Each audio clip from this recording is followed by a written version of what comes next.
बिस्मिल्लाहिर्रहमानिर्रहीम। अस्सलामुअलैकुम। आप देख रहे हैं देसी टीवी यूएसए। मैं हूं ताबिंदा गुल। आइए नजर डालते हैं अब तक की अहम खबरों पर। अमेरिका और बरतानिया ने भी यमन पर हमला कर दिया है। अमेरिका और बरतानिया ने यमन के मुख्तलिफ हिस्सों में बमबारी करते हुए दारुल हुकूमत सना और हुदैदा के एयरपोर्ट समेत मुख्तलिफ शहरों को निशाना बनाया है। खबर रसा एजेंसी राइटर्स के मुताबिक इन हमलों में जम्मार शहर और अल मसीरा को भी निशाना बनाया गया। यमन के हौसियों की जानिब से चलाए जा रहे हैं अल मसीरा टीवी नेटवर्क के मुताबिक अमेरिका और बरतानिया के हमलों के बाद मुख्तलिफ शहरों से धमाकों की आवाज़ें सुनाई दी। अलबत्ता रिपोर्ट में अभी तक किसी किस्म के जानी नुकसान का जिक्र नहीं किया गया। वी नेटवर्क के मुताबिक इस दौरान सना पर 4, हुदीदा शहर के जुनूबी इलाकों और एयरपोर्ट पर 7 हमले किए गए, जबकि जमार शहर पर भी हमला किया गया है। याद रहे कि फ़लस्तीन बिलखुसूस गजा की आवाम से इजहार यकजहती के लिए यमन के हौसियों की जानिब से नवंबर से अब तक आलमी समंदरों में इसराइल समेत इसके इत्तहादियों के मुख्तलिफ जहाज़ों को निशाना बनाया जा चुका है।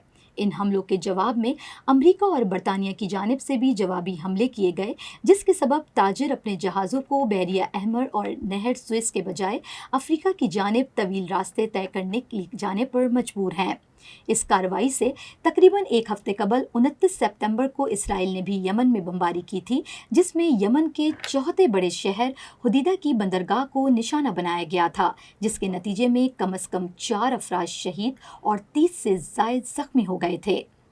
इसराइली फ़ौज का कहना था कि हमने दर्जनों तैयारों का इस्तेमाल करते हुए यमन में हौसी बलागियों के ठिकानों बशमूल पावर स्टेशन और बंदरगाह को निशाना बनाया।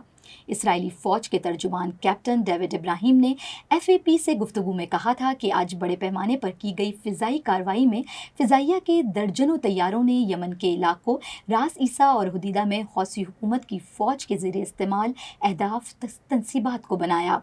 मज़कूरा इसराइली हमले से एक दिन कबल हूसी बागियों ने इसराइल के बैन गवर्नियन एयरपोर्ट पर मिसाइल से निशाना बनाने का दावा किया था, लेकिन इस हमले में इसराइली वज़ीर आज़म बेंजामिन नेतन्याहू महफूज रहे थे। वाज़ेह रहे कि मशरिक़ वस्ता में जारी तनाज़े पर हर गुज़रते दिन के साथ शिद्दत इख्तियार करता जा रहा है, जहाँ गज़ा और लबनान के बाद अब यमन, इसराइल और इसके इत्तहादियों के निशाने पर हैं।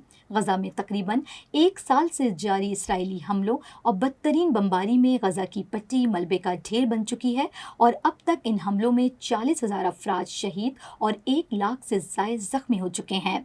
माहिरीन का मानना है कि शोहदा की तादाद इससे ज़्यादा हो सकती है, क्योंकि मलबे तले दबे हज़ारों अफराद की लाशें मुसलसल बमबारी और इसराइली ज़मीनी कार्रवाइयों की वजह से निकाली ही नहीं जा सकीं।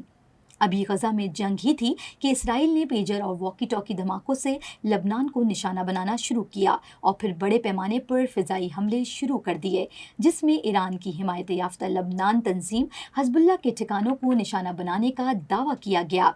अब तक लबनान पर किए गए हमलों में 2000 से ज़ायद अफराद शहीद जबकि हज़ारों अफराद ज़ख्मी हो चुके हैं और बैरूत और इसके गिरदोनवा में इसराइली फ़िज़ाई हमले मुसलसल जारी हैं। ये थी अब तक की अहम खबरें। मिलते हैं अगले बुलेटिन में कुछ मज़ीद खबरों के साथ। देखते रहिए देसी टीवी यूएसए, DTVNN और हमारा OTT प्लेटफॉर्म DTV Flex, जहां आप 3000 से ज़ायद चैनल्स देख सकते हैं। So stay tune and stay with us.